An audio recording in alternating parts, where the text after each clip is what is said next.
Olá, bem-vindos ao podcast Cambaco. A Cambaco é uma plataforma de notícias do mundo natural.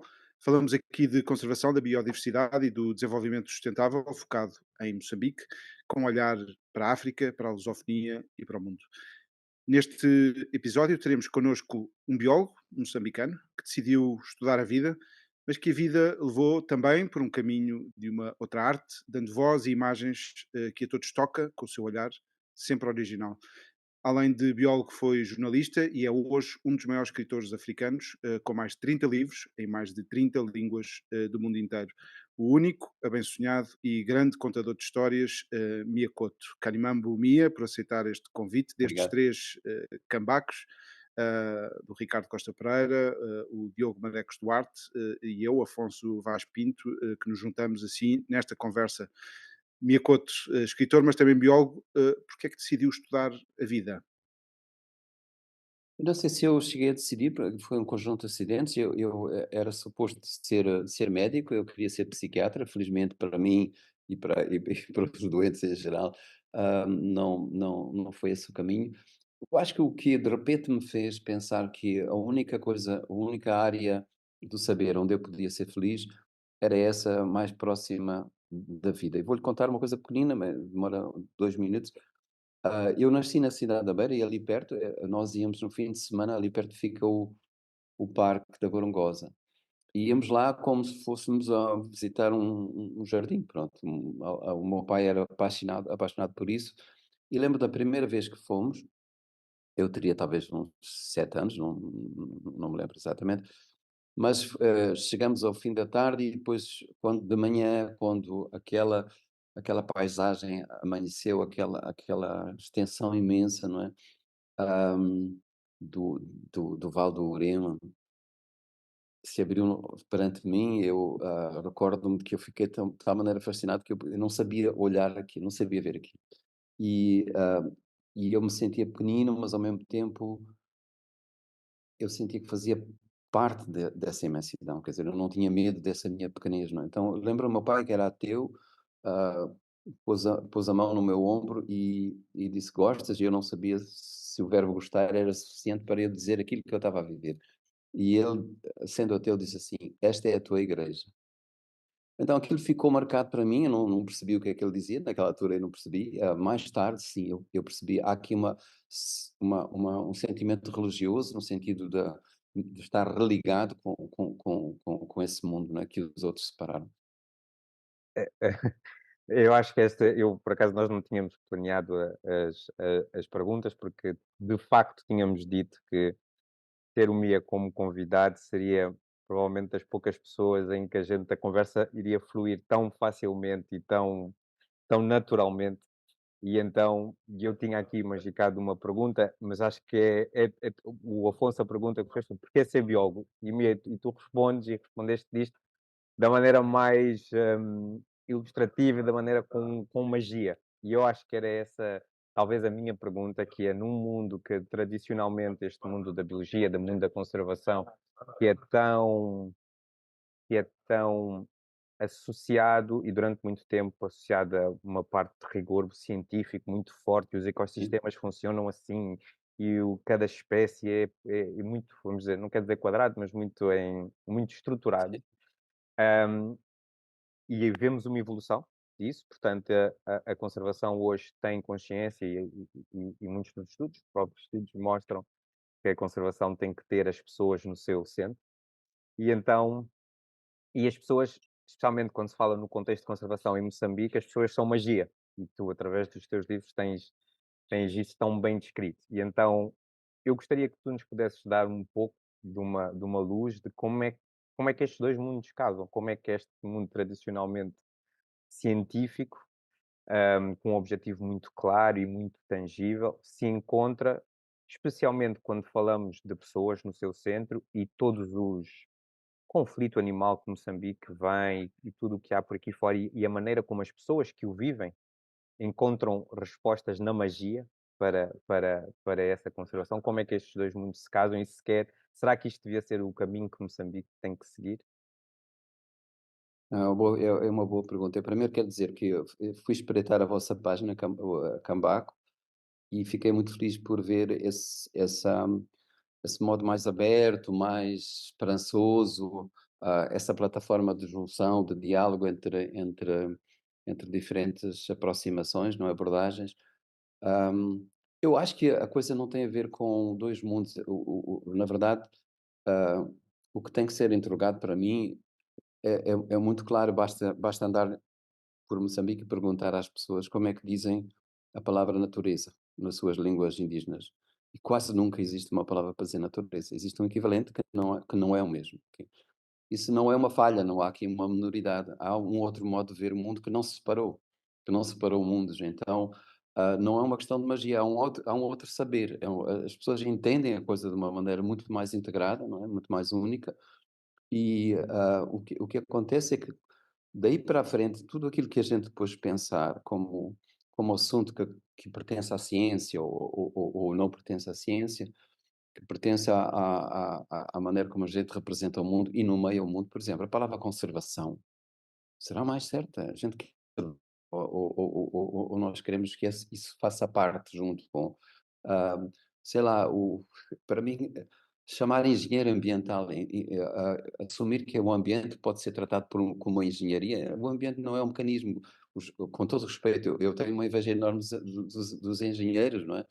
Mas chamar a coisa engenharia genética, engenharia ambiental, para mim isso já é um insulto, quer dizer, há alguma coisa que não está bem. A vida não funciona, apoia-se em mecanismos, claro, por exemplo, sei lá, as juntas dos nossos ossos, etc., funcionam. Há mecanismos no nosso organismo, mas é um organismo, é alguma coisa viva, é feito de coisas vivas, não é? Então, faz muita aflição e isso foi assumido por matemáticos, com todo o respeito tenho pela matemática, mas entregamos alguma coisa que é viva a gente que trata de abstrações e que trata de coisas concretas. Sei lá, por exemplo, chamar serviços ecossistémicos é tão grave como ter uma coisa chamada recursos humanos. Os humanos não são recursos, não é? É mais que insultuoso, é sinal de uma maneira doente de ver o mundo, de uma maneira que ela própria não vai trazer solução. Então, esta separação entre o que é natureza e o que não é natureza, o que é vivo e não vivo, não tem a ver com a literatura ou com este retrato do mundo mágico, não é uma coisa para os antropólogos. Eu quando caminho por Moçambique, vocês interrompam porque eu depois não me calo, então interrompam porque eu vou por aí, porque sou muito apaixonado por este assunto, mas, por exemplo, quando eu vou por Moçambique, é quase difícil, é muito difícil não ser escritor em Moçambique, no sentido em que toda a conversa que a gente tem com as pessoas, e que são tão várias, não é?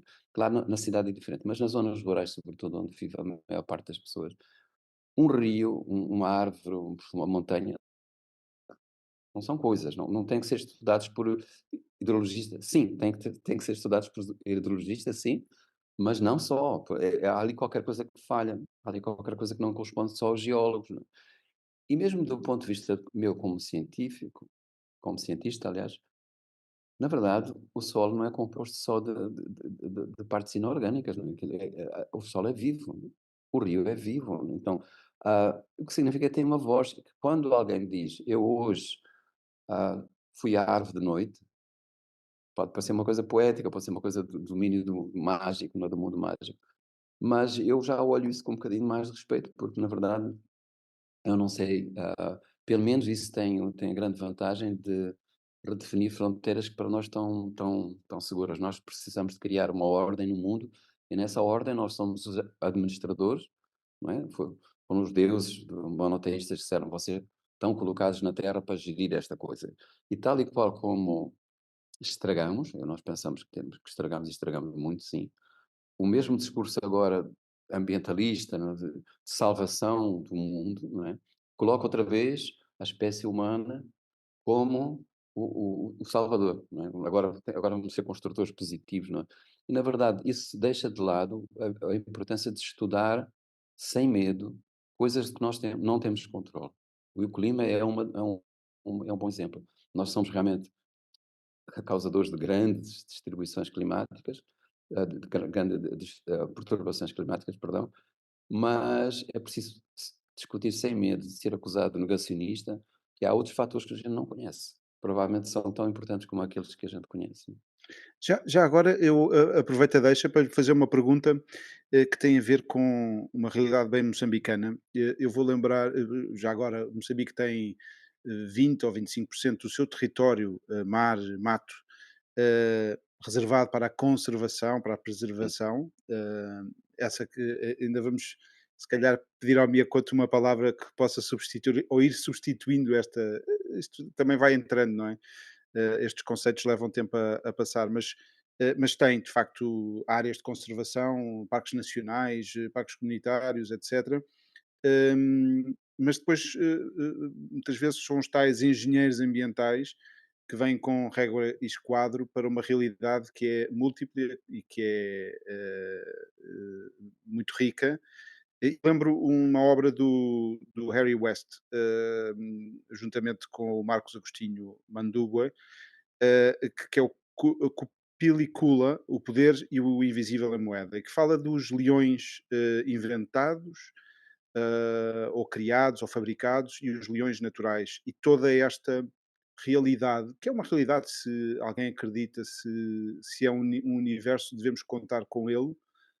hum, e como é que toda este lado dos mapas e das estratégias, etc., conseguem casar da melhor forma nesta realidade, que é uma realidade múltipla e muito mais rica do que aquilo que se calhar nós possamos imaginar a um olho, a um olhar um bocadinho mais, menos avisado. Ok,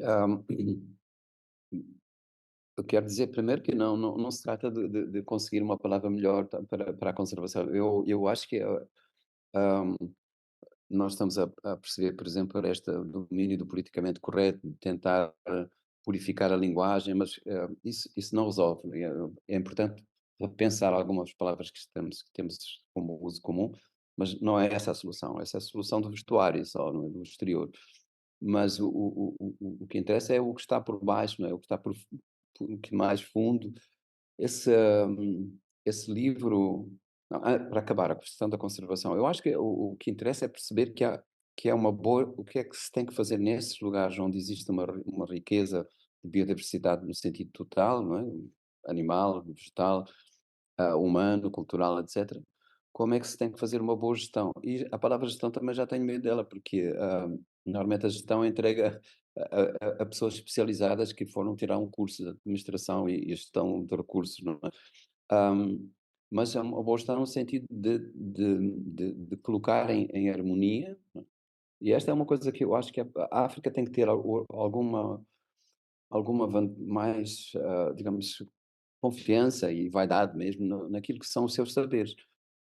E foi claro durante o Covid, por exemplo, que a visão que alguns dos chamados curandeiros ou médicos tradicionais, como a gente chama, que também não é um grande nome, tinham era de que um dia fui visitado no Ministério da Saúde, eu fazia parte da comissão para a gestão do Covid. Apareceu um grupo de curandeiros e colocaram uma coisa que era assim, resumidamente era esta: assim, nós não conhecemos esta doença, não conhecemos esse vírus, os nossos antepassados não têm nenhum contacto com isso.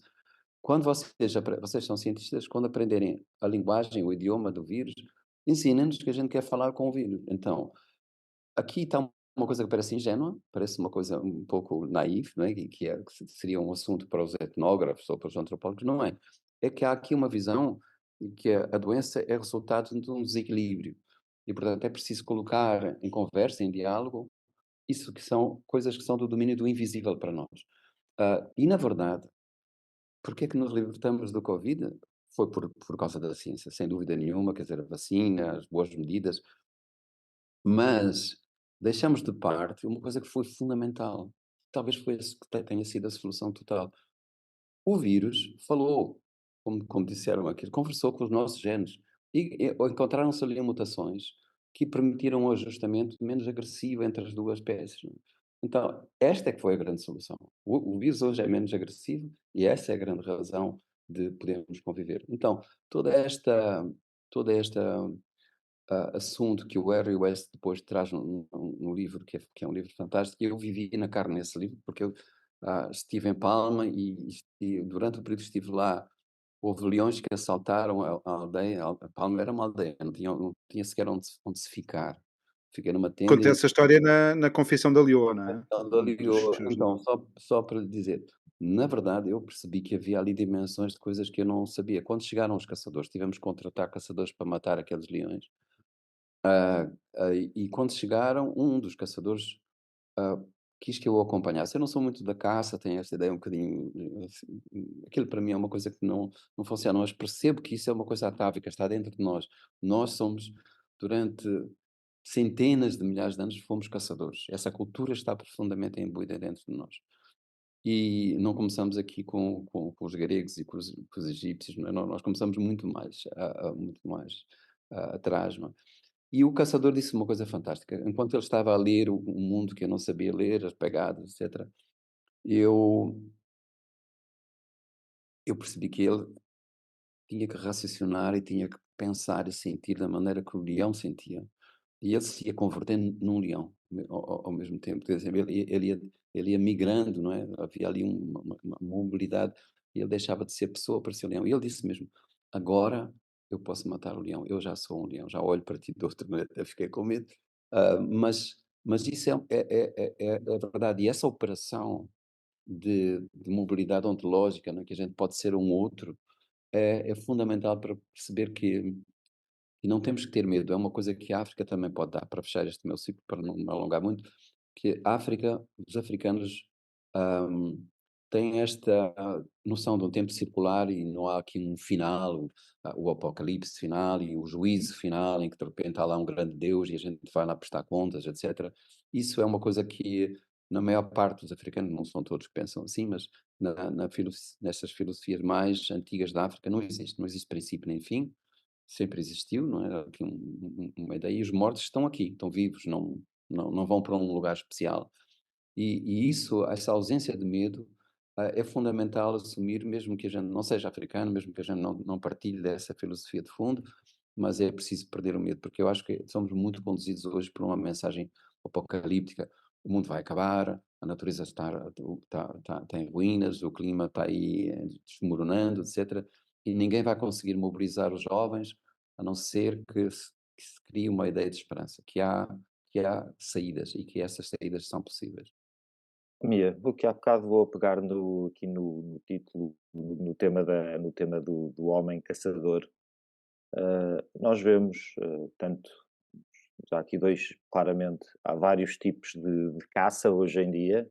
Uma delas, pelas más razões, hoje em dia está muito, muito melhor o tema em Moçambique, que é o tema da caça furtiva. Mas mesmo dentro da caça furtiva, nós acabamos por ver situações completamente diferentes. Temos a caça furtiva, que é para tráfico de marfim, corno de rinoceronte, dentes, garras de leão, etc. E depois temos uma coisa muito comum que ainda existe em Moçambique, que é o caçador-recoletor. E para além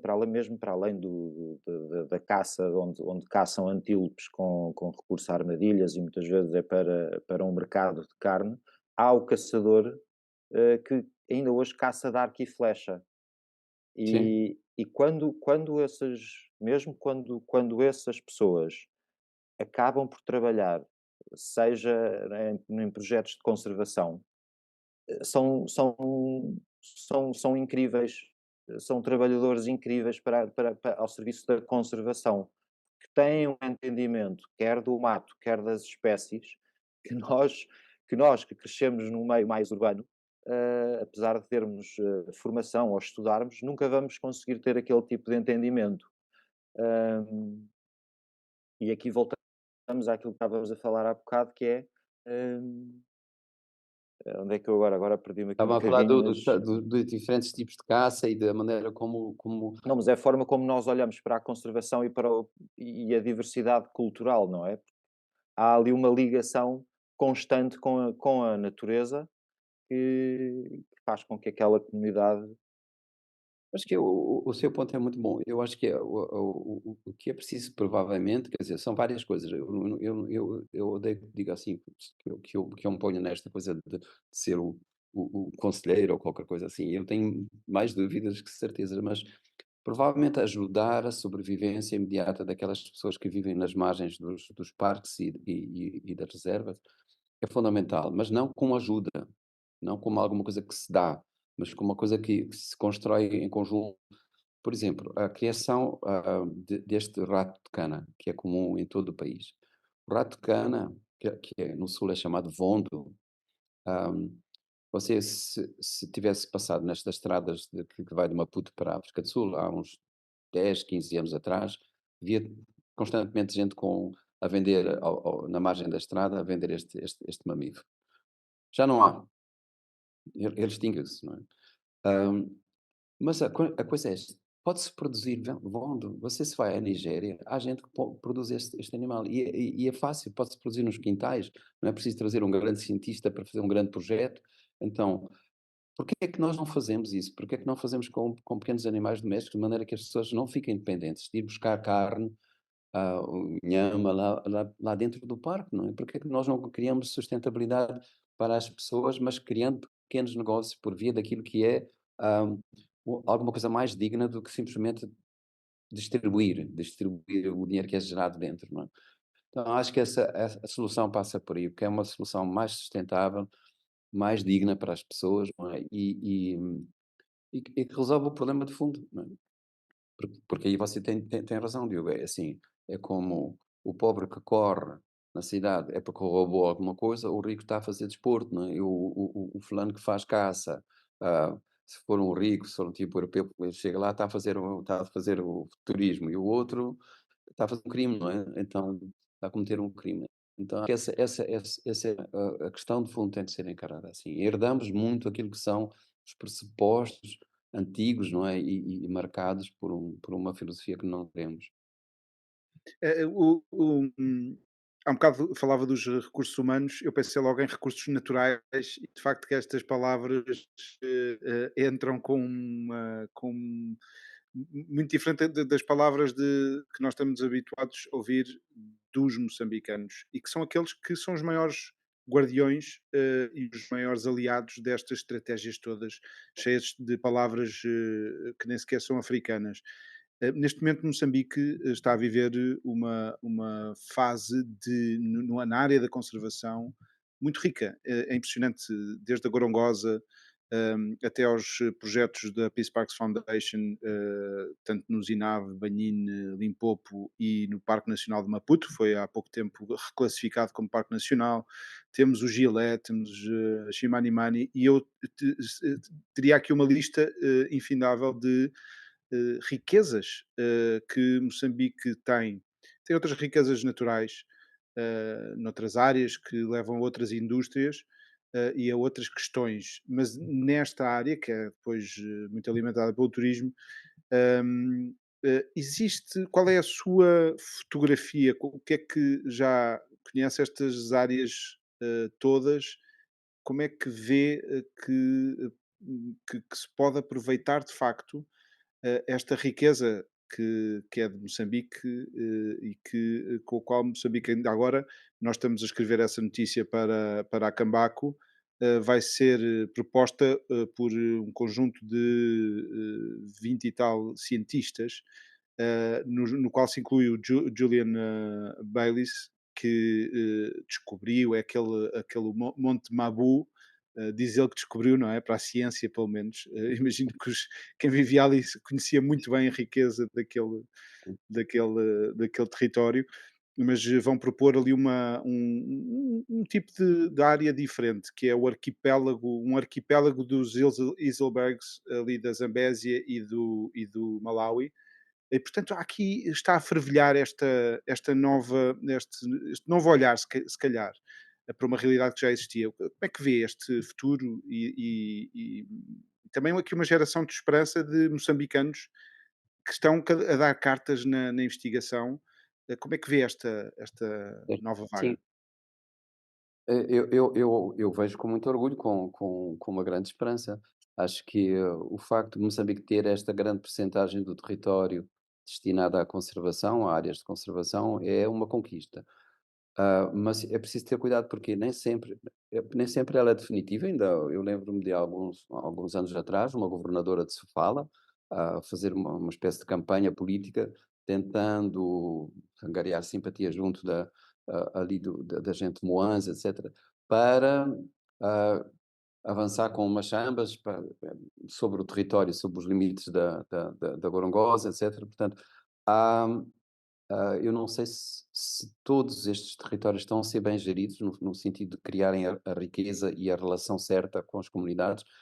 Há alguns que estão a ser, outros não estão a ser. É preciso ser rigoroso nesta análise. Eu não conheço em detalhe, mas sei que falta muita presença nossa.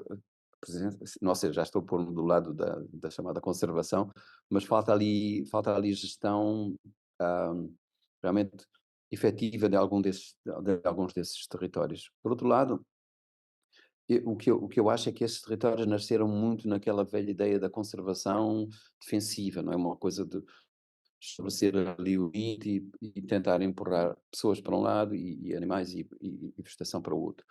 Mas, por exemplo, faz-me aflição que a Reserva Especial de Maputo, que agora já foi reclassificada, está ali ao lado de Maputo, não é?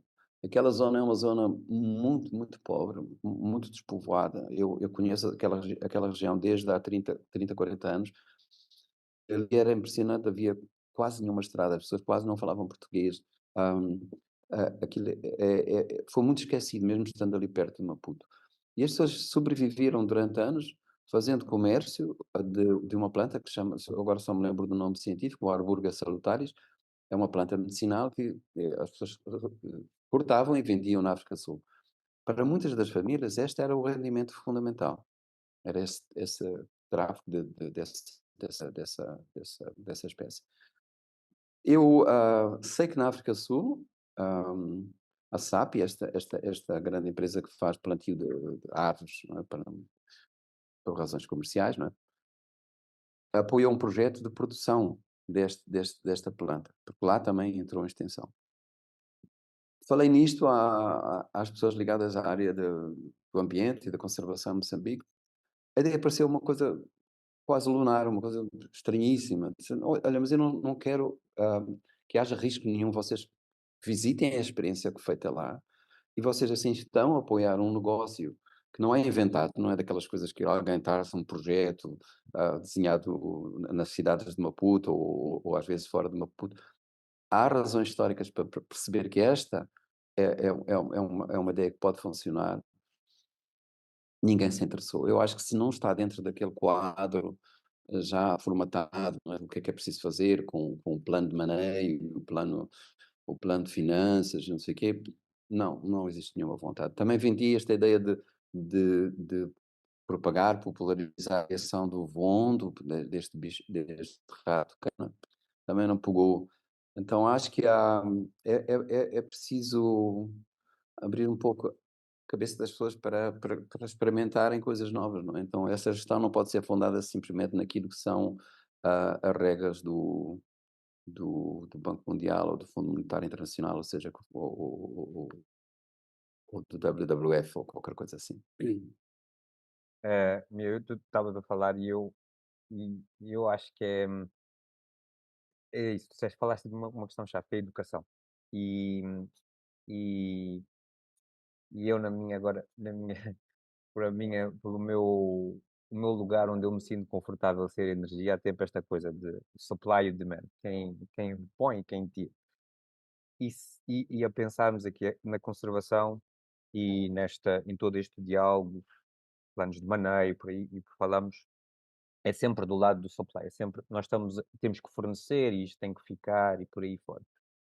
Só que é complicado, é difícil, é lento e muitas vezes não acompanha o que é necessário. E eu pensei, e se a gente virasse isto ao contrário? E se olhássemos para quem procura, não é? E parte do nosso estudo aqui e a razão pela qual criamos a Cambaco foi exatamente isso, nós estamos a procurar, mas onde é que está a informação? A informação tem que se procurar muito neste momento e, portanto, a Cambaco tem mesmo esse objetivo de agregar e tentar que o acesso seja mais fácil para quem procura.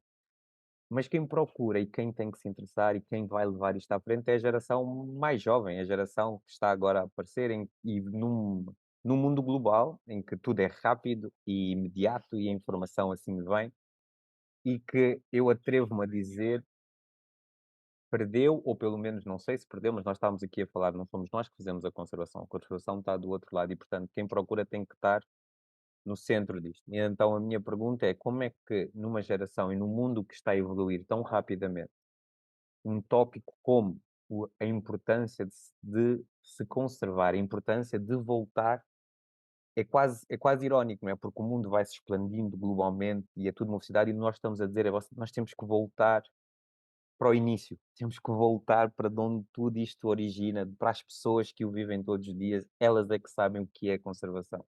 E então como é que a gente junta mais uma vez estes dois mundos, de um mundo jovem que quer mais e mais rápido e mais eficiente, com quase uma estratégia de voltar a casa, voltar a viver mais devagar e ouvir a natureza para melhor conservá-la. Olha, e eu, Pedro, uma coisa que eu também, se eu tivesse a resposta, sei lá, o que é que eu fazia? Deixava de viver. Mas eu acho que a primeira questão, provavelmente, Ricardo, não há mesmo uma resposta, porque a pergunta não é uma também, são várias perguntas. O que eu acho que é preciso ter é a ousadia de pensarmos de uma outra. Sabemos que esta maneira de pensar tem que ser questionada, em primeiro lugar, e essa é a grande questão. Por exemplo, a aposta na educação, ok, essa é saída fundamental. Mas qual educação? É esta que nós temos a reproduzir hoje nas nossas escolas, sobretudo nas universidades? Já não falo do princípio que devia ser aí que começava, mas eu vejo a universidade está morta. Não tem relação nenhuma com a sociedade moçambicana, não tem. E quando quer ter é só no sentido da empregabilidade. Portanto, é no sentido de como é que estas pessoas vão ter emprego. O que é importante, eu não estou a dizer que isso não tem que ser feito, mas ficou por aí, isto é, nós estamos a pensar que as universidades que seriam ser os centros de pesquisa mais importantes, com os institutos também associados às universidades, que nos vão trazer alguma contribuição para isto, não vão trazer. Eles reproduzem simplesmente um modelo que foi pensado num outro lugar qualquer do mundo, não é? E, e ninguém sabe o que é que eles estão a fazer. Eu não tenho conhecimento nenhum de qualquer pesquisa que tenha sido feita nas universidades. E, sobretudo, pesquisa orientada para soluções novas. Por exemplo, no outro dia na BBC, eu estou a dizer isto, Ricardo, porque vi na vossa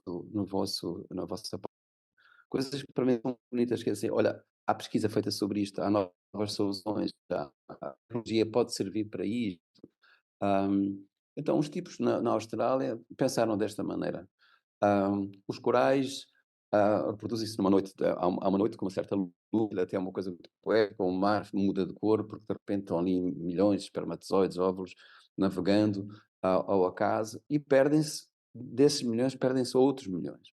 Então eles pensam mais produtivo, pegaram numa espécie de um drone, tem um grande armazém, e tem é um aspirador, vamos dizer assim, que passa por ali, aspira e enche um depósito enorme eu digo milhões, porque aquilo são coisas minúsculas, quase invisíveis. Depois eles plantaram esses óvulos, não é? Esses ovos já fertilizados, em zonas de corais destruídos. Hoje há hectares e hectares de corais que são reabilitados desta forma. Uma coisa muito simples, não é? Então, às vezes, por exemplo, nós fazemos muito pouco estudo do que é que nós temos. Os tapetes de ervas marinhas parece que têm uma importância fundamental na regulação do clima, na captação do dióxido de carbono. Pensamos só nas árvores, etc., mas há muito mais agentes nisto, não é?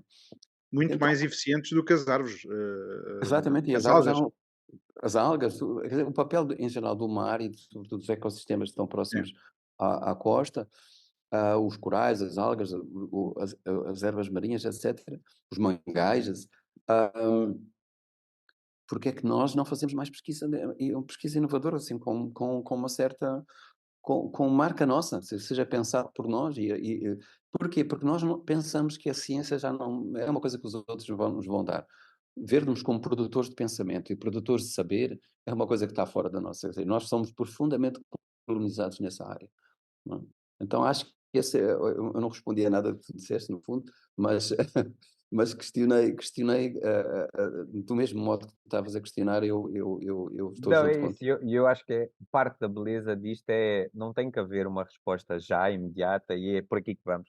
Mas tem que haver isto, é uma parte de um diálogo e educação de nós próprios, porque Sim, essa, essa, essa postura nós vamos ter que, de facto, aprender, da mesma maneira que os nossos antepassados tiveram que aprender que, afinal, não é o Sol à volta da Terra, mas é a Terra à volta do Sol. Nós temos que também perceber que nós não somos o centro.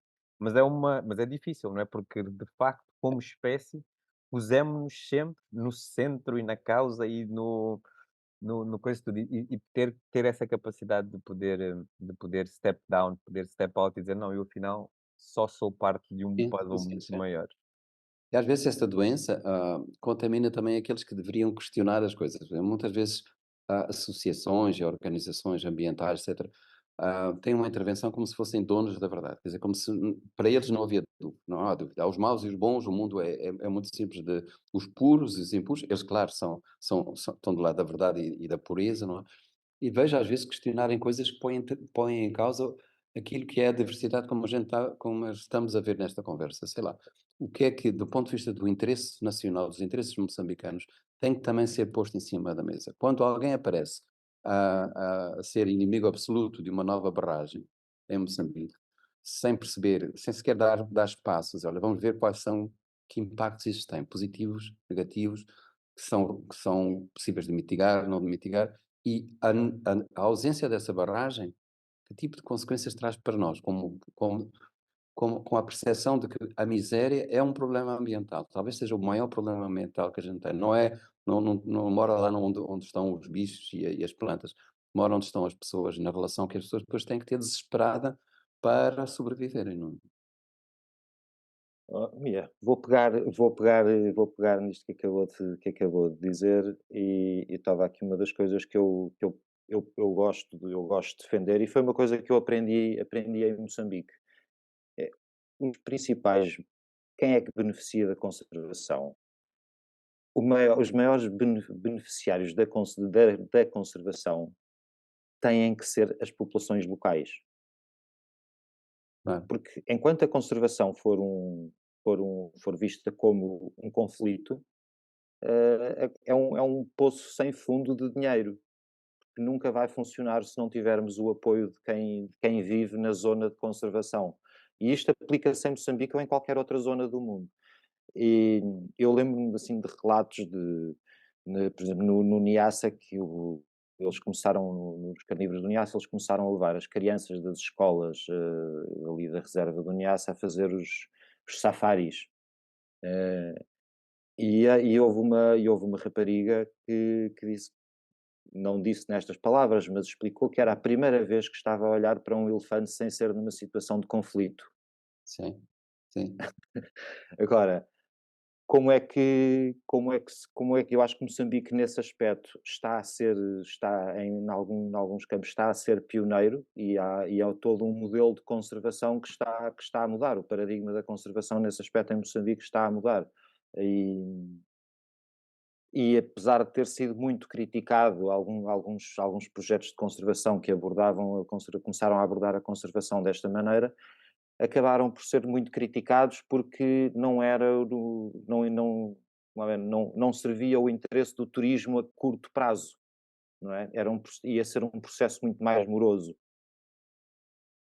Eu acho que é preciso dar espaço àquilo que são exemplos positivos, mesmo que nos pareçam pequenos. Eu estive na Gorongosa agora e fui visitar um laboratório que é uma coisa fantástica. Eu fui com a minha mulher, é médica, e olhou por lá para alguns daqueles aparelhos que estão naquele laboratório e disse: Maputo, no hospital central, nós não temos isto. Então ela ficou cheia de inveja. Mas o ponto principal para mim é quando falei com os jovens que estavam ali e que operavam aquelas máquinas e que faziam as análises do ADN, etc.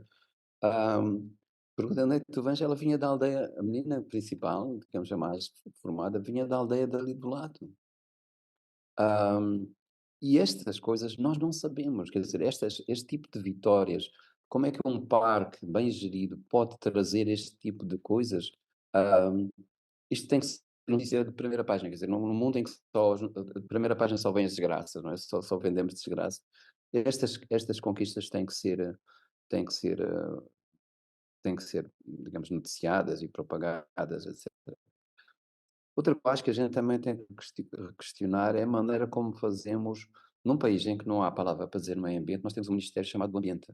Temos, o que não é mau, é bom, esse ministério tem feito coisas bastante, muito importantes, mas acho que tem que haver aqui alguma soberania nossa para impor que, por exemplo, uma coisa fundamental, quando se faz um parque ou quando se faz uma área de conservação, muitas vezes tem que haver reassentamento. Isto é comum para outros projetos. O reassentamento é uma coisa gravíssima do ponto de vista do impacto que tem na vida das pessoas. Obviamente, nem preciso explicar porquê.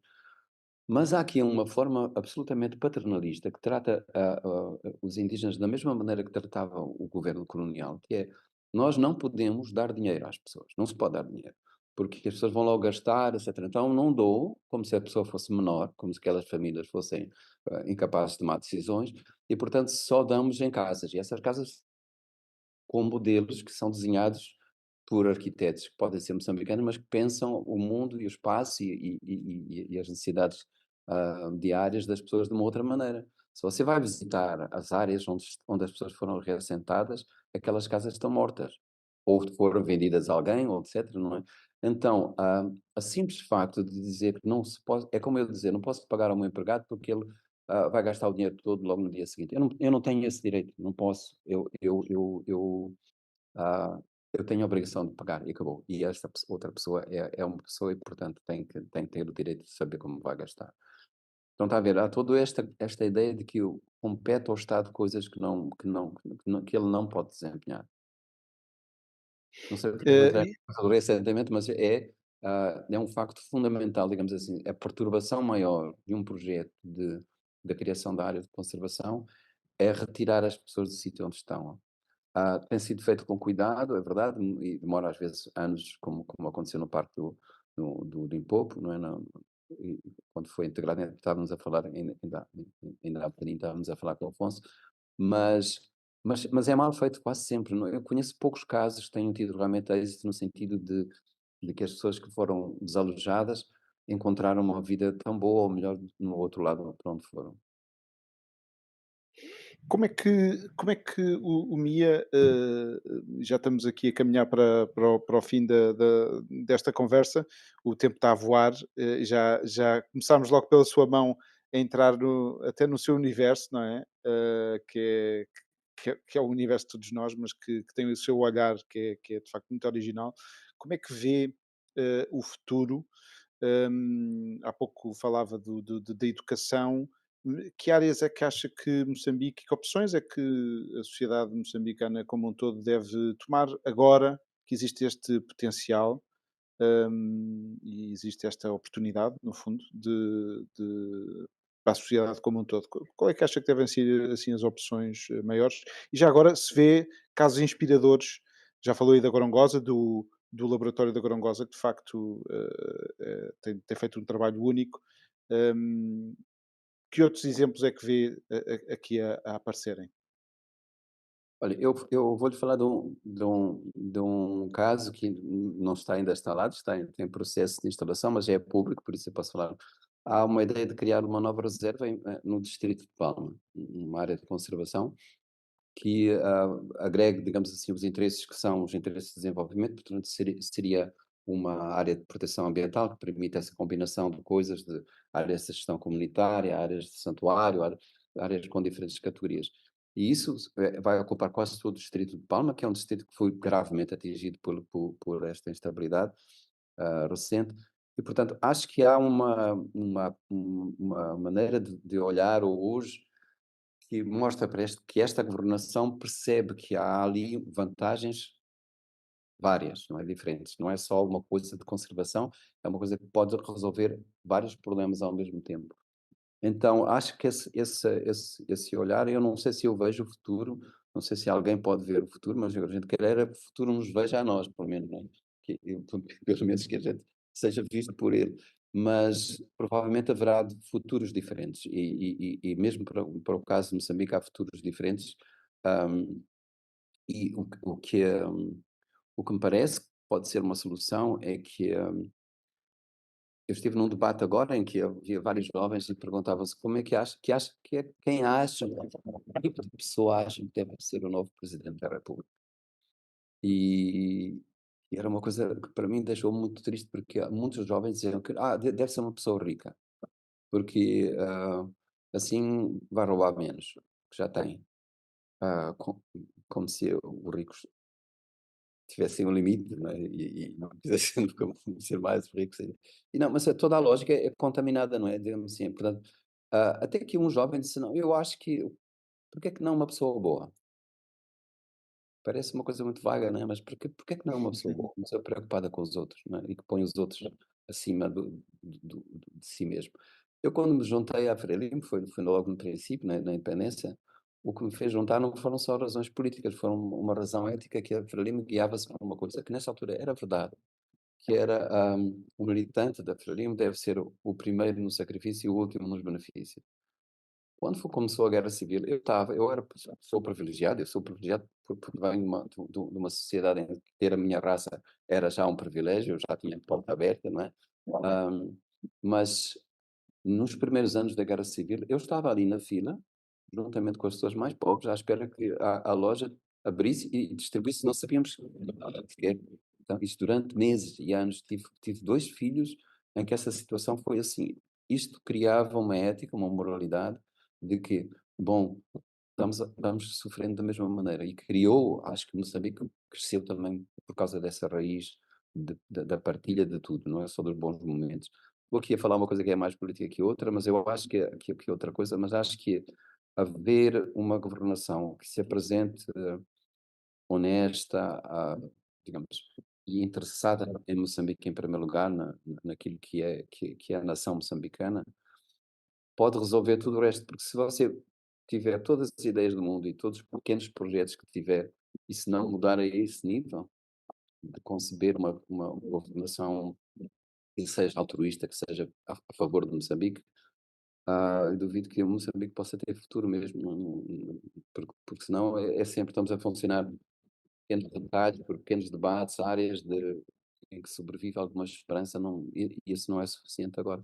Não sei, eu agora senti que eu me desviei um bocadinho, mas eu Não, acho que esse mas assunto isso é por isso que esta conversa é tão boa, porque eu acho que toca em tudo o que a gente vai percebendo que isto há uma interligação. Acho que a educação, acho que podemos concordar plenamente que a educação e a inclusão própria está no centro disto, mas e eu durante muito tempo a gente fala o potencial de Moçambique, o potencial que este país tem em tudo isto, e de facto a riqueza já está aqui, não é? Só cabe a nós termos a capacidade de poder usá-la e de poder usufruí-la da melhor maneira. E acho que agora, no momento de transição, o nosso megaprojeto, e a gente durante muito tempo falou disto, os megaprojetos, e esta palavra megaprojeto em Moçambique sempre teve uma conotação muito forte e económica, e cada vez mais o megaprojeto é isto, é as pessoas, e é as pessoas a viverem com claro. aquilo que têm, e a educação que este país e vocês que estiveram à frente da libertação deste país e depois da independência deste país trouxeram. Ahm, mas é difícil, e eu acho que nós como Cabaco temos essa missão de, num mundo em que nós olhamos a nível de Moçambique, nós fazemos parte deste ecossistema global e, portanto, também não temos que sofrer das mesmas doenças do mundo cada vez mais egoísta, mais extremista, e é difícil ser otimista.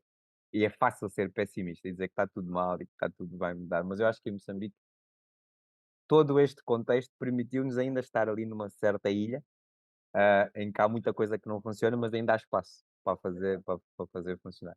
E então aqui para os nossos ouvintes e para a gente voltar um bocadinho, porque viajamos muito, então voltamos aqui um bocadinho à terra, e eu faço 2 perguntas, ou uma pergunta, mas podia pudesses dar 2 exemplos, daquilo que já viste em Moçambique, daquilo que é a experiência, nesta parte em que os animais e toda a riqueza que nós temos, fauna e flora, hum, tens assim alguns exemplos concretos em Moçambique que a gente possa dizer, porque parte também, mais uma vez, do nosso objetivo aqui é que as pessoas conheçam. E há tanta gente que já foi ao Kruger, se calhar até já foi a uma reserva, não sei, no Quénia ou não sei quantos, mas em Moçambique não os conhece. E se tivesse assim um top 3 em Moçambique, que os nossos ouvintes dissessem, têm que ir conhecer, têm que ir ver a beleza que aquilo oferece. O que é que seria, menino, na tua opinião? Acho que a gente tem, deixa-me só dizer duas coisas rápidas.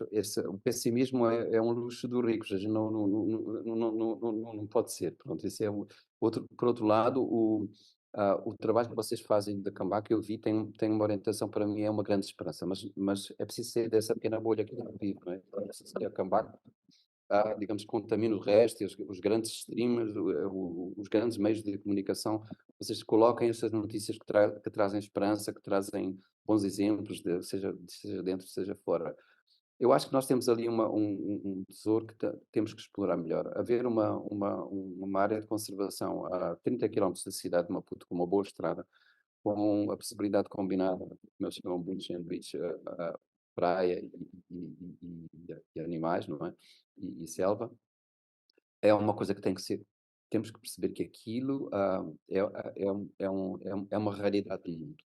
E talvez olhar para aquele espaço como alguma coisa que pode ser vista não só para ver bichos, Big Five, mas é preciso apaixonar as pessoas pelas outras pequenas coisas que não são os Big Five. Aquela paisagem é absolutamente única, aquela paisagem tem histórias, é preciso que os guias e que, digamos assim, os pontos-chave da atração daquele parque sejam centrados noutras coisas que não seja aquilo que é a linguagem já saturada dos parques, porque a certa altura as pessoas também não querem dar uma volta de carro e depois querem ter umas fotografias aos aviões. A gente pode fazer qualquer coisa diferente ali, que junte comunidades, que junte histórias culturais, antropológicas, etc., que criem ali um atrativo novo, e uma relação nova do turismo, que não só é o turismo, mas que possa pôr a pessoa a viver lá, certo? Ficar dentro da reserva. Há ali um potencial que poucos países do mundo têm e que a gente pode explorar. De facto, isto que o Mia acabou agora de dizer sobre o Parque Nacional de Maputo, de facto, aquilo é muito especial, é raro. Eh, em algumas alturas do ano, podermos ver no mesmo dia elefantes e baleias é assim qualquer coisa que não é em qualquer parque que isto acontece, não é? Mas talvez, Diogo, se desculpa interromper, se for só para ver baleias, há histórias sobre baleias, já há mitos sobre baleias, já há gente que pode contar histórias sobre como é que as baleias são vistas no sul de Moçambique, como alguém que tem uma generosidade que se entrega e que a gente pode chegar lá e tira umas fatias de carne, e depois ela vai e depois não sofre, aquilo não faz cicatriz, enfim, tudo isto é uma baleia. A baleia não é só um mamífero marinho, quer dizer, então se conseguirmos criar uma alternativa de maneira que as pessoas vão escutar histórias como se fosse ler um livro, não é? Um livro vivo que está ali na paisagem, acho que esse seria alguma coisa inovadora e que ia atrair certamente várias pessoas. No fundo, a mesma espécie que somos nós, humanos, que tem a capacidade de destruir de uma maneira total um ecossistema, vários ecossistemas, e são muitos, são centenas de ecossistemas diferentes que existem só em Moçambique. Muitos deles considerados chave para a humanidade inteira pelo IUCN. Um, e temos de facto esse poder de destruição, mas é também o ser humano que tem um poder que também é, não sei se é único, porque não podemos, eh, enfim, mas que nós conhecemos, que é o de contemplar e contar esta história, não é? De nos Sim. maravilharmos com a baleia, com o ambiente à nossa volta. Eh, Acha que há uma maior consciencialização dos moçambicanos para isso? Ou ainda temos que dar aqui uns passos fortes nesse sentido? Eu acho que, assim, ninguém se apaixona por ninguém se não souber a história dessa pessoa, se do outro lado não houver uma entidade sedutora. Você vai àquela, estamos a falar ainda do parque do Maputo. Se você diz Bush and Beach ou selva e pode ver baleias e elefantes, etc. Mas você atravessa uma coisa que chama-se Floresta do Nar. Essa Floresta do Nar é um, o resquício de um único ecossistema no mundo inteiro. Começa ali em cima no KwaZulu-Natal, vai até ali mais ou menos ali, Inhambane. Ahm, e você, essa floresta lunar, dunar, perdão, era bom que fosse lunar. Ah, essa floresta dunar tem história. Voltamos ao princípio desta entrevista. Ela não é só uma coisa, ela não é uma entidade biológica só. Então, que histórias estão ali presentes?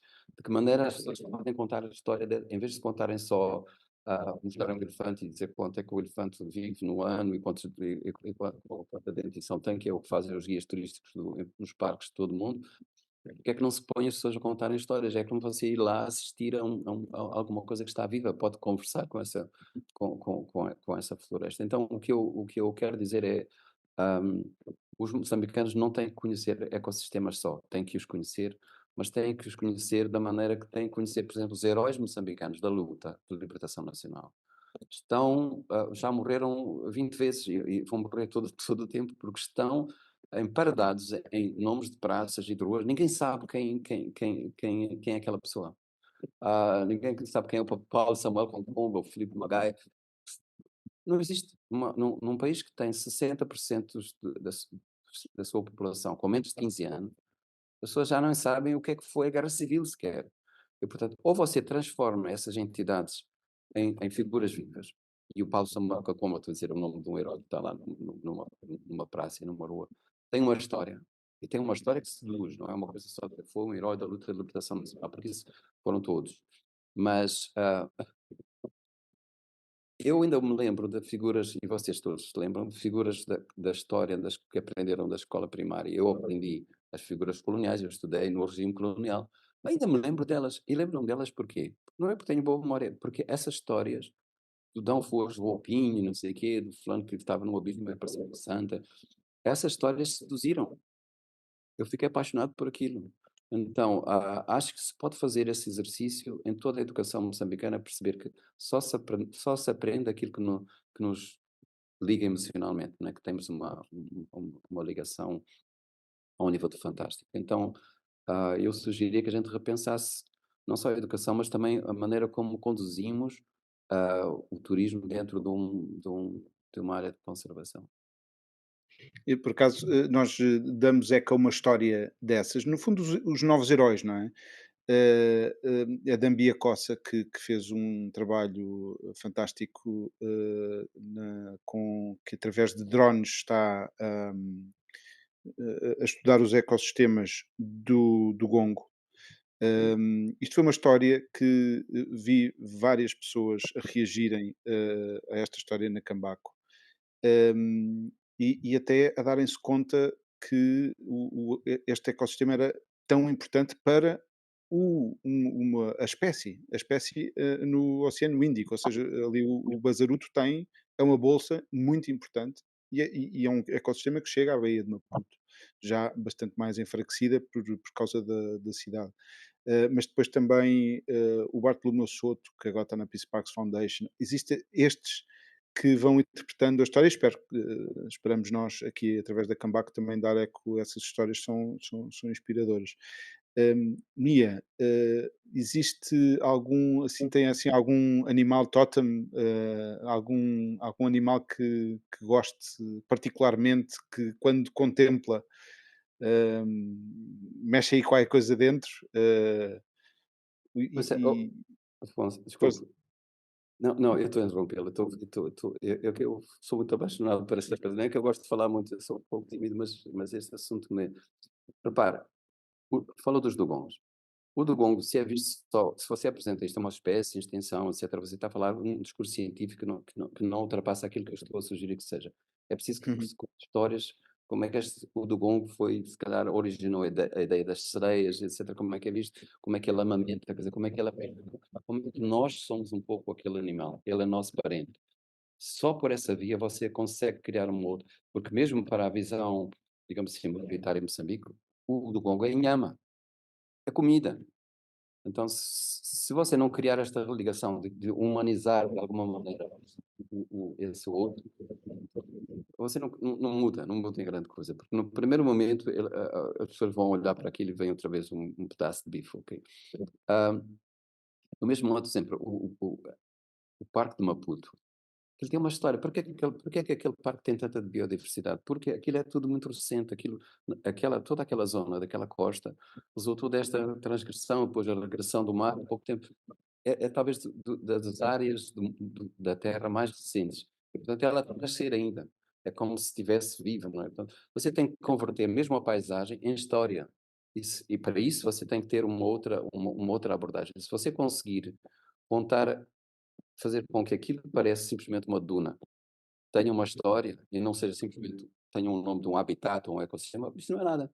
Para as pessoas comum, ah, haver ali um ecossistema, um habitat, é a mesma coisa que chamar um nome qualquer. Portanto, é preciso ir para além disso. Então, para responder à sua última pergunta, eu hoje olho para qualquer animal e vejo nele não um animal ou uma espécie, ou uma árvore, aprendi a amar a árvore também, vejo nesse indivíduo ou nessa espécie a vida inteira. Todos somos a vida inteira. Então, eu quando deixei de ter preferência, claro, tenho uma paixão enorme por cães, por exemplo, ok? Porque me parece que, mas por cães sendo cães, há pessoas que humanizam os cães e abraçam, dão beijinhos e calçam e vestem os cães.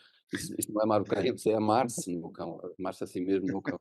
Mas eu gosto do cão como cão, como bicho, não é? Então acho que talvez se eu pudesse escolher era um cão. Muito bem. Miyakoto, muito obrigado por Obrigado. E por esta força, conversa. Cambacos, força mesmo, porque eu tenho uma grande esperança, vi o vosso, apaixonem as pessoas, façam que as pessoas sejam seduzidas e procurem o vosso site não como uma coisa ambientalista só, mas como uma coisa que traz novidades, traz luz, as pessoas precisam muito de esperança, de uma notícia boa, de uma boa novidade. Yeah. Muito obrigado. Muito Nós obrigado, queremos, Mia. acho que a gente estava aqui a falar e eu acho que de facto a palavra é cuidar. Não é? A gente tem que se cuidar uns aos outros e temos que cuidar daquilo que nos vai dar esta riqueza toda. Eu acho que é, se tu cuidas, se tu gostas, tu cuidas. E se para gostares, tem que haver uma relação. E a gente quer é mesmo isso. E esta ideia que deste-me acho que é fantástica, da gente de facto de haver uma história, de haver uma magia e a gente ir ouvir a história. Não, eu não vou lá porque vou ver o animalzinho, eu vou lá porque há toda uma história à volta disso. Eu lembro-me agora, desculpa, eu sei que a gente já está a fechar, mas eu lembro-me agora, estavas a falar dos heróis nacionais e como isso está perdido. E eu lembro-me de agora de ver alguma coisa que encanta, e há imensos likes, imensos shares, que há um samurai moçambicano no Japão, e era um samurai, mas há uma história à volta disto, e isto de repente encantou, e as pessoas agora identificam-se mesmo que não tem nada a ver com o samurai, mas é giro, e fica É, na cabeça, e marca. E se a gente conseguir trazer isto sem dúvida, e se calhar um dia podemos fazer voltar a ter um conto de histórias em que a gente ouve uma história à frente de uma área de conservação e as pessoas se apaixonam por tudo aquilo que representa e não só pelo que ali está à nossa frente. exatamente. Cambaco, vocês contem comigo, não só para esta entrevista, mas para o resto, está bem? Um Um grande, abraço. grande Muito obrigado. Muito obrigado. Muito obrigado, Mia. Tivemos connosco Mia Couto. Agradeço também a quem nos esteve a ouvir, em nome da equipa da Cambaco. Muito obrigado. A equipa que se estende também ao José Maria Langa, ao José Tivane, ao Vicente Bento e ao Isildo Nhantumbo. Esta plataforma existe em diversos formatos, no site cambaco.net, mas também nas redes sociais, Facebook, Instagram, e em qualquer plataforma de podcast, desde o Spotify, iOS, Google ou outra. Sigam-nos nas várias plataformas, ponham like, partilhem e apoiem a Cambaco. Obrigado e até ao próximo episódio do Cambaco Podcast do Mundo Natural. Obrigado.